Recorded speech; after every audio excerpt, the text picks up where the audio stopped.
Hello and welcome back. Today I wanted to do something very different, and I wanted to share some Christmas memories from my childhood. Uh, I quite enjoy seeing how other people celebrate the holidays, what their traditions are, and things of that nature. But and while you can go on YouTube and you can see countless vlogs of people opening presents Christmas Day and everything else, you don't really see anyone discussing what their traditions were or the things they did growing up. And I kind of wanted to share some of that with, well, I guess mostly just myself, um, which is kind of silly, all things considered, but nonetheless. So, yeah, Christmas is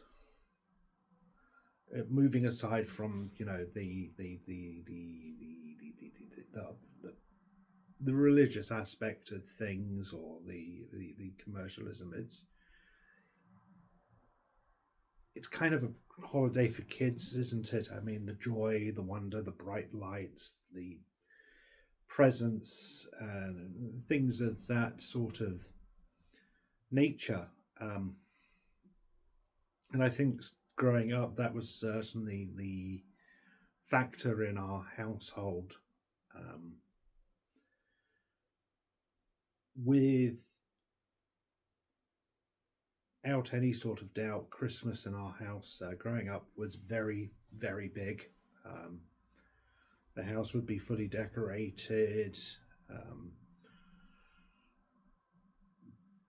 lights in the windows and on the tree, and all of that kind of nature. And growing up in the 80s and 90s, we had the tinsel garland things which sort of hung from the ceilings and everything else. Yes, but Christmas, as I said, was big in our household, no less than Christmas Day itself, which was certainly always very, very big. My father, without any sort of doubt, was a workaholic, massively so. Um, but Christmas was the one time we kind of really got to see and spend time with him. He would take the entire week of Christmas off from work, and every moment would be pretty much spent as a family, whether that was opening the presents we'd received at Christmas, either from family or Santa or whatever, or playing board games or anything of that kind of nature. It was one of the very few occasions throughout the year that we ever really got any quality time with my dad.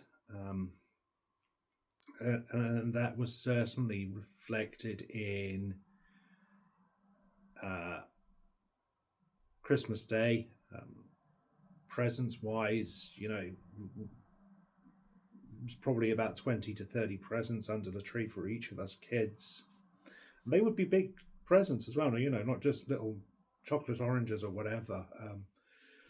And that was certainly a case of him trying to overcompensate for being away so much, and working.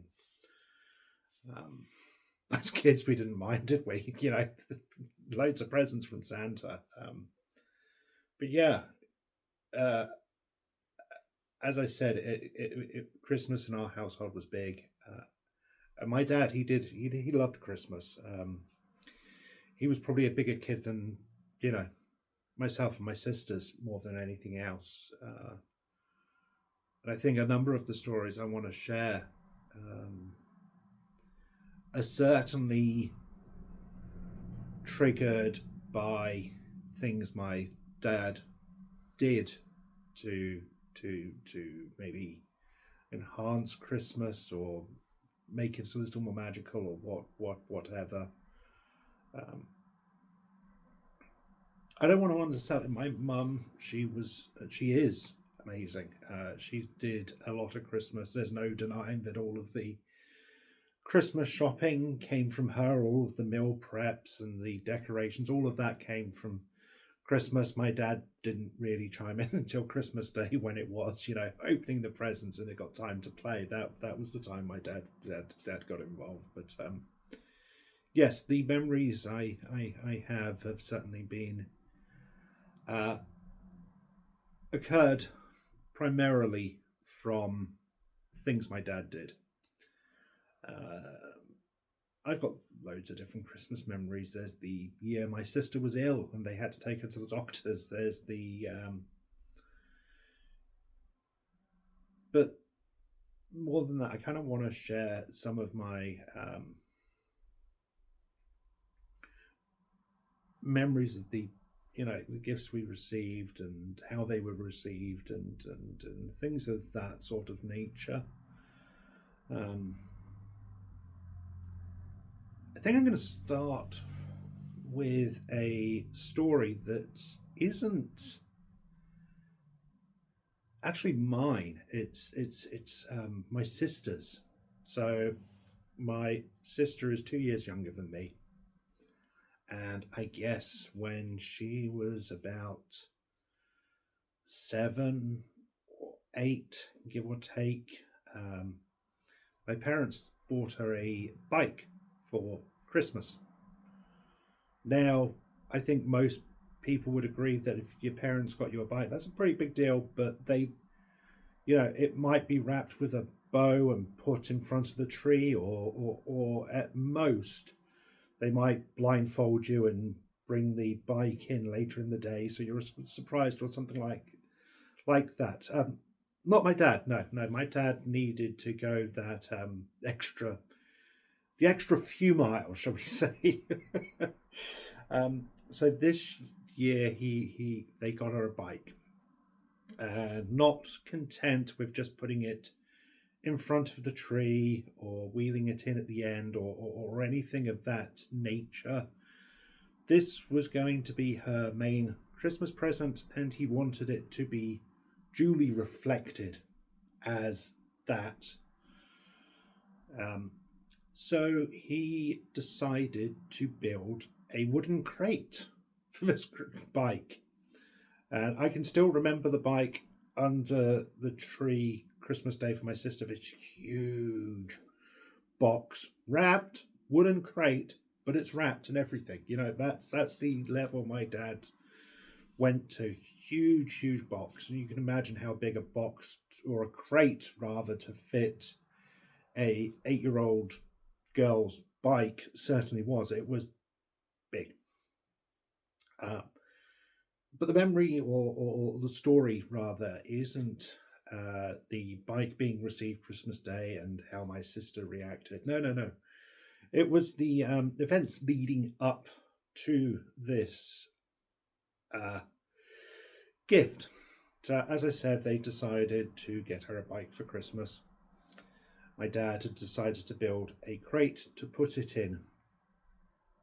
He was working on the crate when my sister came home from school one day, and she saw my dad in the carport working on this crate, sawing it, hammering it all in together, all of that stuff. And of course, as any kid seeing their parent working in such a way would question what he was doing and what he was building. Now, my dad, he couldn't give away that he was building a box for her Christmas present. Not only would that ruin the magic of it, it would probably destroy her belief in Santa and all of that. No.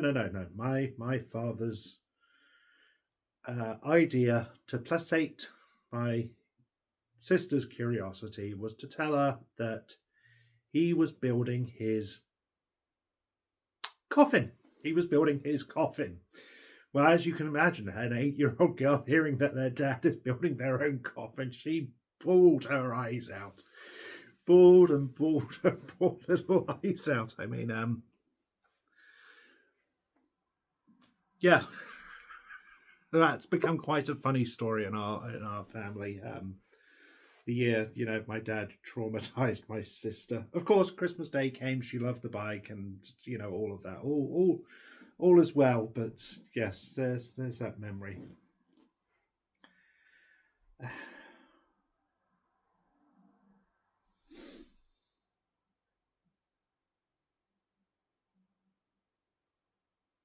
Another one I want to share. It's not one I actually talk about much within the family. It's a memory that just kind of sticks with me. Um,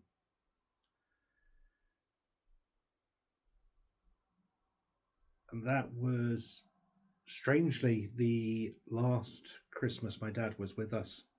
Um, at the time, we wouldn't know it would be the last Christmas. And it also happened to be my son's first Christmas. So we spent, as we did all Christmases, Christmas Day at my parents. We came over and so maybe before I share this story, I should talk about our family's tradition, which again actually stemmed from my dad's childhood and how things worked in their household growing up. But Christmas isn't, or opening presents in our family isn't the traditional affair as I think a lot of families are. So Christmas Day for us, waking up, and this is not only is it stemmed from my father's upbringing, but it happened throughout mine and my siblings' childhood, and it's a tradition that my wife and I have continued with our son, and I like it, and I think my wife likes it. It certainly makes the magic of Christmas last throughout the day. So, Christmas Day, come down, you see the presents that Santa has brought and the family have brought, and they're all around the tree. Now, growing up, as I said, 20 to 30 parcels are trees. You can imagine are huge, especially the year you get a crate for Christmas. Santa would have to move the tree just to get the presents, but that's by the by. So you'd come down, you'd see the presents under the tree. But first things we would do is open presents in our stocking. Now, my oldest sister, who's 2 years younger than me, and myself, we had the stockings my grandma had made for us when we were very, very small. They had our names on them, and she had knitted them. And because they were knitted, they stretched and they stretched. And, you could put essentially a mountain on them and you'd still have space left over, sort of thing, But yeah, we would open our stockings. We would open the presents in our stockings in the morning. We would typically do that first thing as soon as we had woken up. After that, the presents under the tree would be left. You might maybe get to open one before lunchtime, but early afternoon we would have our Christmas lunch, Christmas dinner, which was is the standard affair. Turkey and full roast dinner, crackers, paper hats, and all of that. And then after Christmas dinner had been done, then we would get to take the presents from under the tree. We would give them out into the respective people, and then we would sit and take turns opening our parcels. So as a result, Christmas Day, or the opening of Christmas presents, continued for hours and hours. While as a kid, it never went on as late as that late, but my parents have been known to opening Christmas presents in the early hours of morning, Boxing Day. They'd watch the kids do it, and then the kids would go to bed, and they'd sit and they'd open theirs, and they'd spend time talking about the presents they'd got each other and everything else. So, Christmas is literally a whole day affair as ours. So, coming back to my story of my dad's last Christmas and my son's first Christmas, as I said, um, my wife and I had moved out. We'd started our own family, but we'd been coming over to my parents every Christmas and spending Christmas with them. My sisters still lived at home with them, so it was a full family affair. Um, I don't remember a lot about that first Christmas or my son's first Christmas. That sounds awful, but there was nothing. There's no major special memories. My wife and I didn't have a lot of money, so what we gave each other was very small, very sort of stocking fillerish, as our family would refer to it as, and the money we did have went to our son to make sure that his first Christmas, not that he would ever remember it, or that we even really have pictures of the thing, to be fair, would be magical. But one of the gifts we got my son was a box of building blocks. I think they were wooden building blocks, and they were in this big circular tub. And I remember my dad sat on the floor holding my son, and they were essentially just playing with that box, using it as a drum kit. That's a memory that's really kind of just stuck with me. Yeah, that's the only real major memory I have of that Christmas. There was nothing, as I said, we didn't know it was going to be my dad's last. There was nothing to make it special. It was just another Christmas. Christmas comes, they go. But yeah, that memory's stuck with me. I think it's one of the few times that my dad properly spent time with his grandson.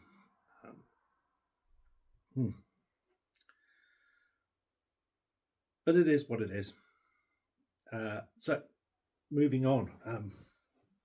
Cheerful, more happier Christmas memories. As I've said, Christmas to me,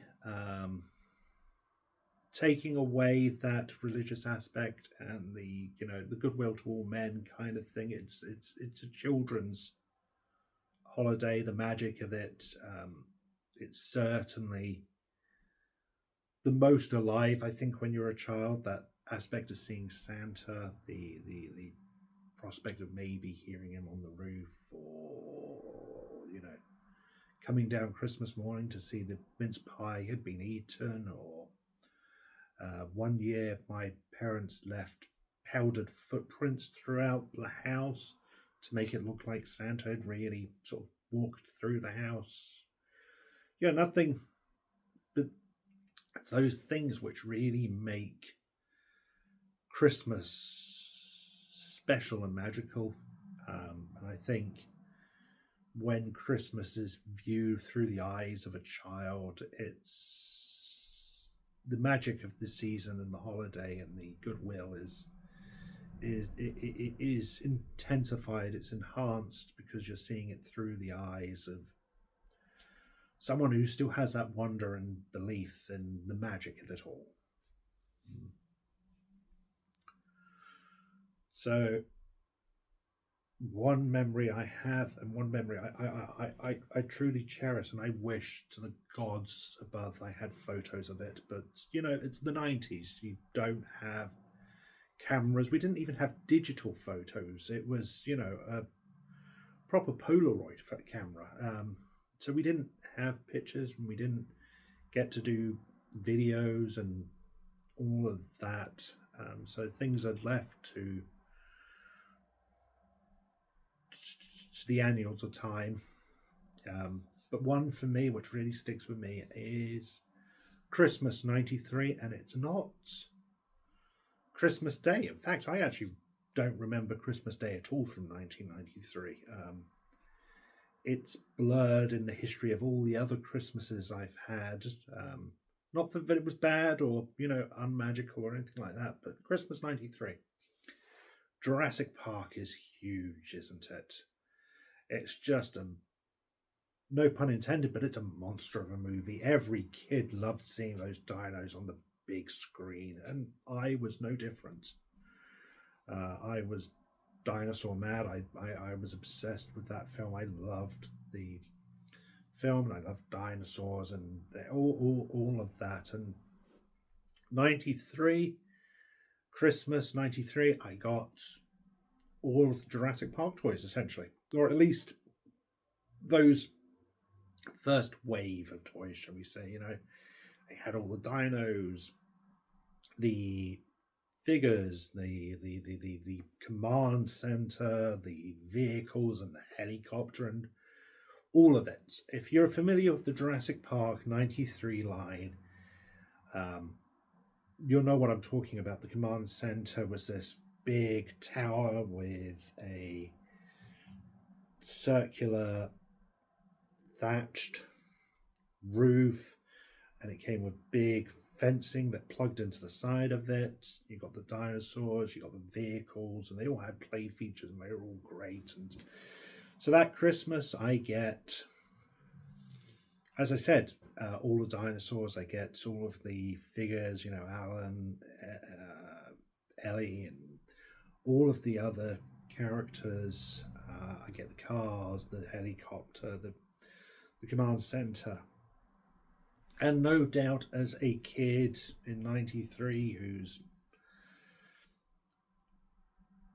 6, 7, I was no doubt absolutely ecstatic that I got all of these Christmas Day. That was amazing, truly spectacular. Sorry about that. Knock at the door, and I don't have editing software, so this is all off the cuff. Where was I? Yes, Christmas 93, Jurassic Park, got all the figures, all the toys, and no doubt I was absolutely ecstatic that Christmas, amazed at Santa had got me everything I could possibly want. But as I said, I don't remember Christmas Day 93. No. My memory comes Boxing Day. So we open our presents and it gets late into the evening, and our parents eventually send us to bed, and my dad tells me he will open up and assemble all of these bits for me, because toys in the 90s and 80s and whatever, they needed assembly in a way that modern toys don't. They came in these big boxes, and they came with all the parts disassembled, and you had to clip them together, and then you had sheets and sheets of stickers. There was certainly parental assembly or assistance required in all of these assemblies, and more than a kid of 6, 7, whatever could happily manage. So my dad tells me he will open them up, he will assemble them all for me, and they'll be ready. And he wasn't wrong. They was all assembled for me. When I got up Boxing Day, I get up Boxing Day, and no doubt you're just almost as excited as Christmas Day, because today's Boxing Day, and you get to play with all those toys. You get to see what Santa actually brought you. You get to open them, and you get to play, and you get to have fun. So I come downstairs, I come into our living room, and there they are, all of them. He's opened them all up, he's assembled them, but more than just assembled them and put them into a pile or whatever so I can play with them, he set them up. And I can remember this vividly in my mind. That command center there, fully assembled, the fencing which connected into the front of the command center, up, around, he'd put dinos inside it, he'd put the human figures up on the towers and inside it, the cars are there. Everything is completely assembled and posed. Not only had he taken the time to assemble all of those presents and just, he had set them up. And I don't know if he set them that way because he was being a big kid and he just wanted to play with them just as much as I did. That is a very, very likely possibility. Or I don't know if he wanted to give some kind of memory to me. And I'll never know the answer to that. But yeah, coming down Boxing Day and seeing those toys and seeing them set up and ready to be played with is a memory that's stuck with me for 30 plus years. And it's a deeply cherished memory for me. That the way they've been posed is yeah, it's something that means a lot to me. So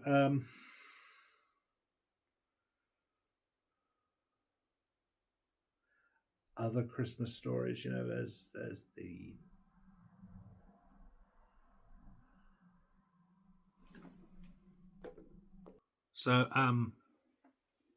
next Christmas memory. It involves my mum, and funny thing is, it's something I still feel guilty about to this day. I remember a year or two ago, I mentioned it to my mum, and she says she has no memory of this at all. Absolutely no memory. So, but I feel it's a good memory, but it's one I still feel a little bit guilty about. So, Christmas 94, maybe 94, but I'm like 99% certain it's 90. Sorry, Christmas 94 at 5, but I'm like 90% certain it's Christmas 94. It's the year Power Rangers come out, and Power Rangers like Turtles before, and I have stories for involving the Turtles, but not Christmas ones. So, but Power Rangers is huge, massive. It's you can't buy these toys for love nor money.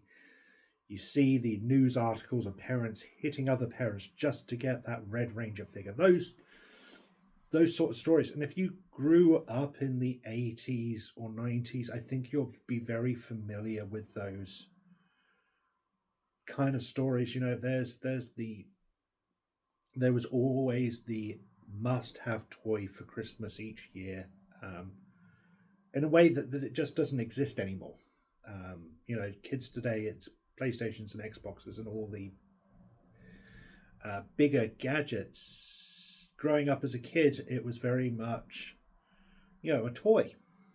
You wanted a big, certain toy for Christmas, and a lot of the years, there were toys which just couldn't be produced enough to meet demand. There was the year, Buzz Lightyear was the big must-have toy, but you couldn't buy it. Tickle Me Elmo, the same. But no, for me, in the 90s, the big one was Power Rangers. And I had a number of years where I received Power Ranger toys for Christmas, or my grandparents coming back from holiday or something. But Christmas, as I said, I'm like 99% certain it's Christmas 94. It's the first year Power Rangers come out in the UK. I think I need to make that specific. It's Christmas in the UK, and it's the first year Power Rangers have come out. Power Rangers are huge. It's massive. For me, it's pretty much the first Christmas toy I properly remember being a toy that you couldn't get for love nor money. They were, being pulled off the shelves, parents grabbing them, and you just not being able to get them at all. But I was Power Rangers obsessed. In years to come, my mum would make me a proper Power Ranger costume. Blue Ranger was my favourite. I was obsessed. Proper Power Rangers mad, and that Christmas, all I wanted was Power Rangers. I wanted all of the toys. I wanted the figures, and especially the Zords. The Zords were the big thing. The Megazord. So this is the first season of Mighty Morphin Power Rangers, that original Megazord with the T-Rex and the Triceratops and the others, and the Green Ranger and the Dragon Zord and all of those. I wanted all of those bits, and like many kids, that's what we wanted. And even though at that age I still believed in Santa, my parents had instilled in me this idea that the elves didn't just make the toys Santa, they helped Santa buy the toys, because they're properly licensed toys and things like that. So as a kid, there was while I was really wanted those, and I fully believed Santa could bring them. I wasn't oblivious to the news or the articles that you just couldn't, or seeing them in the shops, that you just couldn't buy these Power Ranger toys for love nor money. Despite being Power Rangers obsessed, by Christmas that year, I didn't really actually have many toys. I think I probably had a couple of figures that I remember my dad bringing back from a work trip to France. He brought those back. So I maybe only had 2 or 3 figures, and they were the action doll ones, so sort of the 8-inch figures rather than those 3-inch figures. But that's beside the point. So Christmas comes and I want Power Rangers. That's what I'm hoping for. But there's a part of me which is generally afraid I'm just not going to get the ones that I want, because I know that you cannot get them. Christmas Day, you open the stocking in the morning, and in that stocking is the Red Ranger, the small 3-inch figure. Red Ranger, amazing. I'm so happy. Yes, I finally have a Power Ranger figure to be excited about. And then we have our standard Christmas, open the stockings in the morning, lunch, move to the tree. And this is the bit. So we're opening our presents, we're opening them in turns. I get the other figures, blue, pink, green. I get all the figures. I get the evil space aliens, Goldar and the putty and all those bits and pieces. But I hadn't got the Zords yet. I hadn't got the Zords. And as a kid, those are the toys I wanted. Those are the ones I was most looking forward to. As kids, my parents typically made us open the smallest presents to the largest being the most expensive presents. And, I think it's fair to say that most people who grew up pre-2000, pre-video games and consoles being the major thing, typically the bigger presents were the more expensive presents. The big toys came in the big boxes, the small toys came in the small. It's not so much the way now, but it certainly was back then.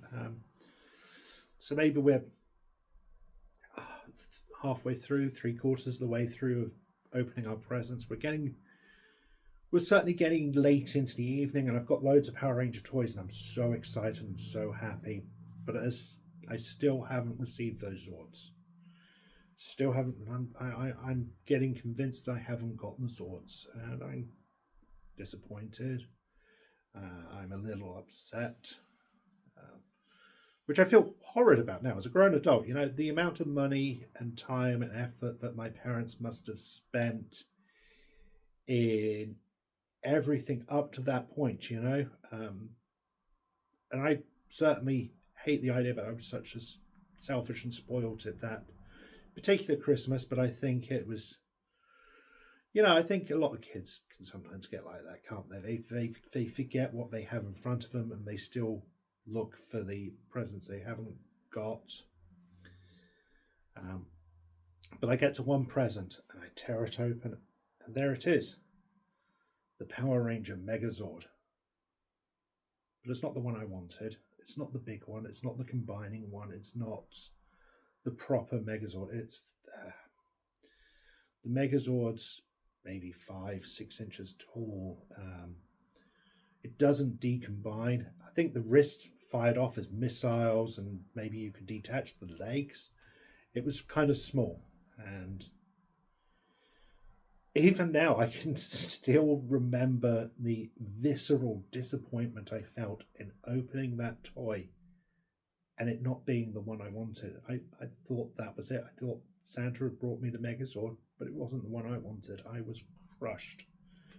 And obviously I was quite upset. I don't think I cried or anything like that, but I was visibly probably pouting, sulking, that kind of thing. And, I say to my mum, that's not the one I want. I want the proper Megazord. And she sort of tells me that, maybe it's still in there. Or, no, she didn't tell me that. I apologise. She told me Santa did his best. That's it. Santa did his best. But, that clearly wasn't good enough.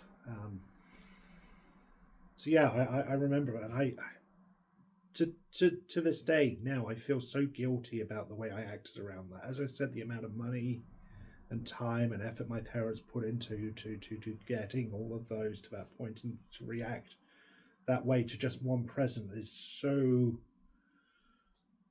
selfish and spoiled, and I feel really bad about that.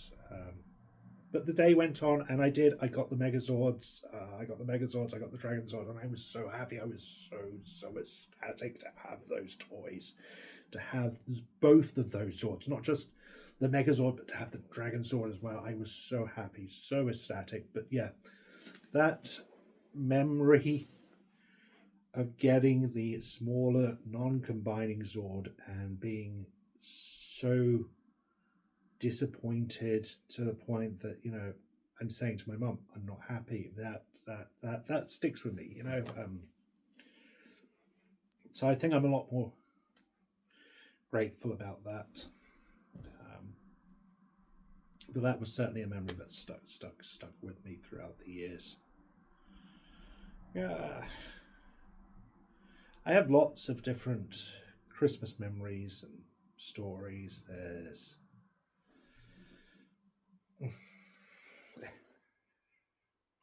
this one I want to share, and it comes back to my dad again. I think this might have been the year he got my sister the bike.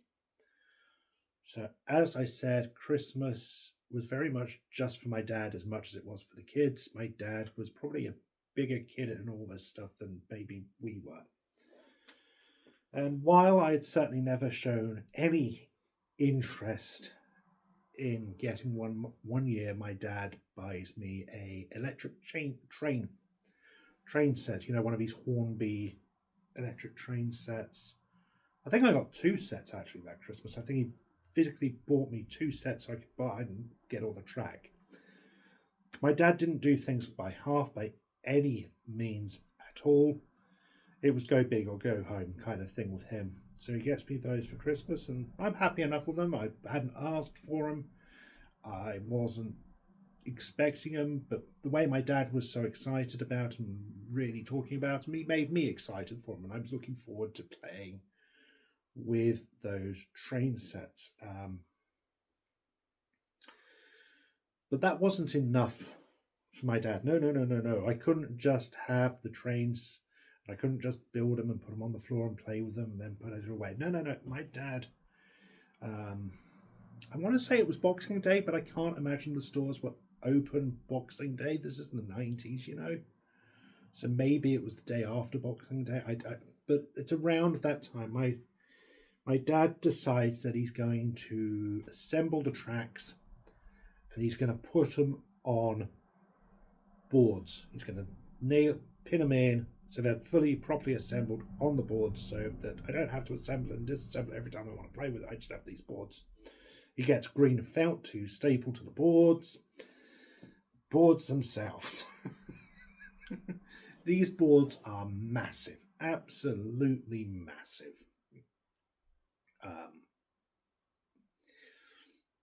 They're I'm looking at my 58-inch TV and I'm thinking the boards were bigger than that. They were huge boards. And two of them. He didn't just do the one. So he goes down to B&Q to get these boards. He gets them quite late in the day as well. This is quite key. They are late in the day. He gets them. My dad's car at the time was this red Rover estate car. You know, it's a business car. It's not a family car. It's a business car. It's the car businessmen drive. So the boot's small. The seats don't fold down to extend. No.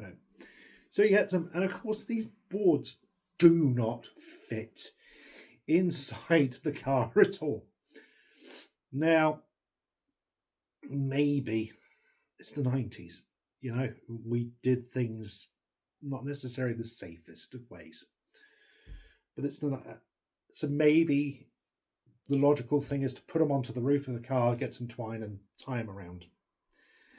Not my dad. No. Apparently the store was closing when he got these, so he couldn't go back and get twine.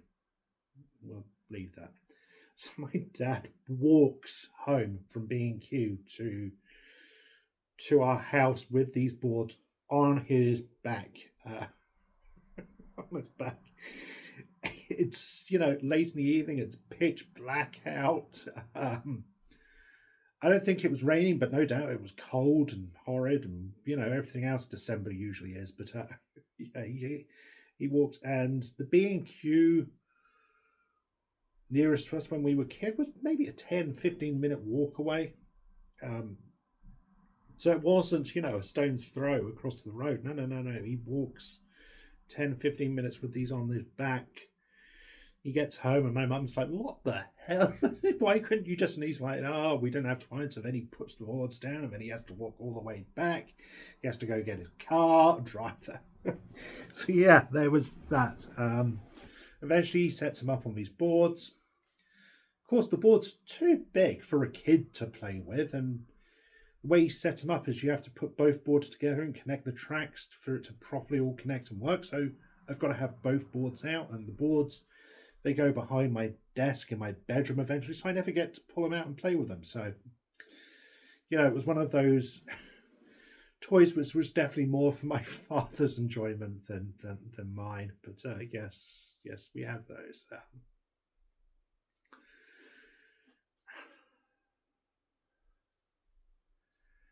There are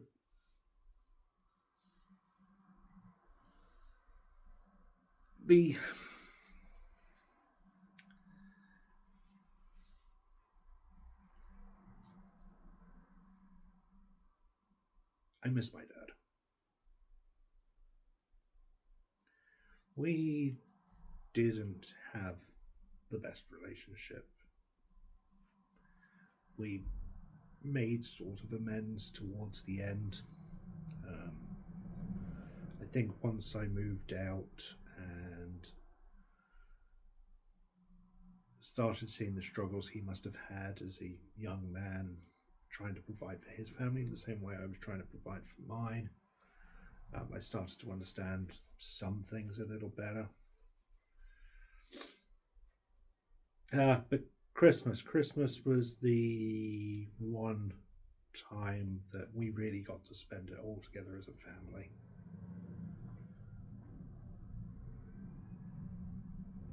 Now Christmas it's me, my wife, and my son.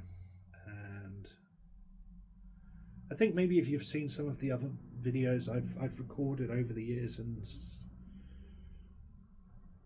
I don't want to sound horrid or insensitive, but I record these videos for me and my wife more than anything else. I don't care if anyone sees these videos or not. They're for remembrance for us, and I hope my hope is that I've managed to make my son's Christmases as magical as my parents have made mine as a kid. I have these amazing memories of Christmas, these funny stories, these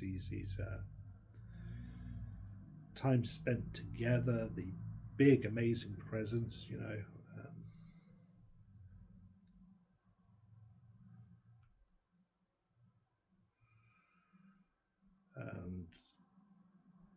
I've the one thing I wanted when I became a dad was to be able to impart some of that magic on my own son's Christmas. Um, he's growing up now. He's 13. He's a proper teenager. If you've ever seen that Kevin and Perry sketch where Kevin turns 13 and it's his birthday, and it's, oh god, I hate it, all of that's what essentially happened with my son. He doesn't say, oh god, I hate you, or you're oh so unfair, but overnight he went from being a kid to a teenager, and he doesn't want to spend time with his family anymore. And that's the nature of teenagers, I guess. You reach that point where you start moving away from the orbit of your parents. I think maybe that's why I've done this video,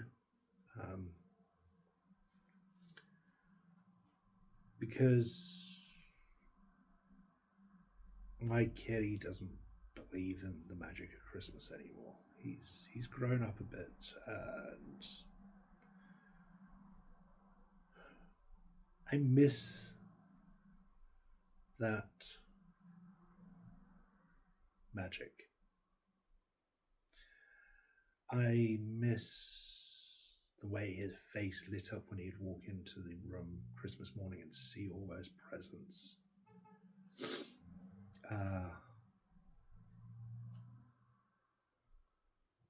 The year we made him cry because he got a Nintendo Switch.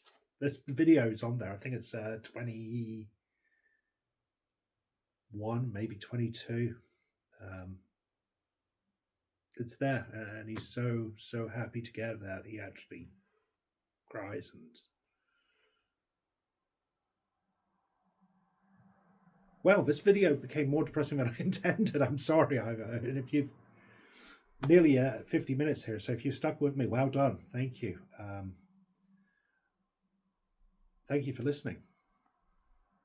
I would love to hear some of your Christmas memories.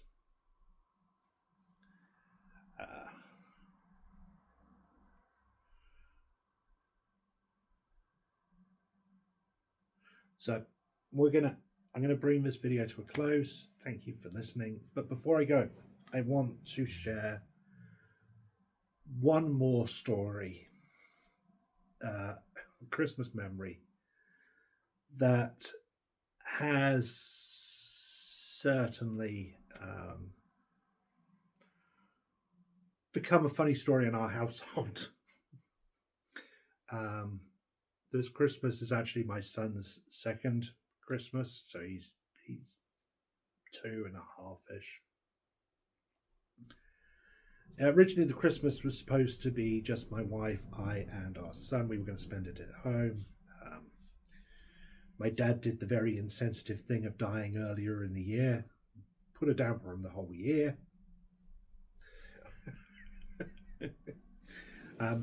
So we decided to spend it at my mum's, so she wouldn't have the first Christmas without both her husband and her son and family, which is fine. Except my son decided to be ill that Christmas. He was ill, he was grumpy, he was fussy. He didn't really want to participate in Christmas, the first sort of Christmas where maybe he gets to sense the magic of what Christmas is. And he's not interested because he's too ill. So some point in the evening, unfortunately, he was ill.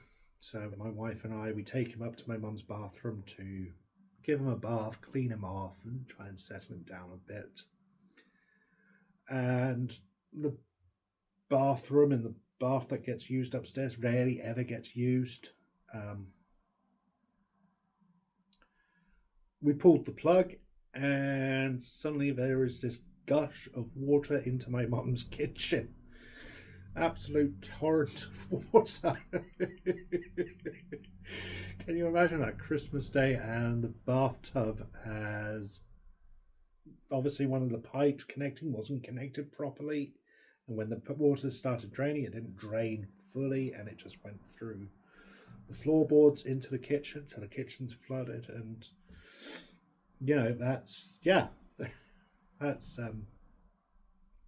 that's become a funny story in our family now. As the year that my wife flooded my mother's kitchen.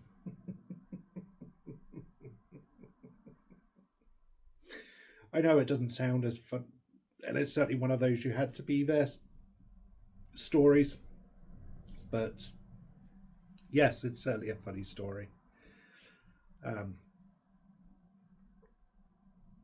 Whether you celebrate Christmas or not, whatever your holiday period traditions are, I hope you have a good one. I hope you get to spend it with those you love. Merry Christmas. Happy holidays. Thank you for making it through this rant. I hope you actually had some enjoyment with it. But most of all, be safe. Have a prosperous new year. And please remember, freedom is a right, not a privilege.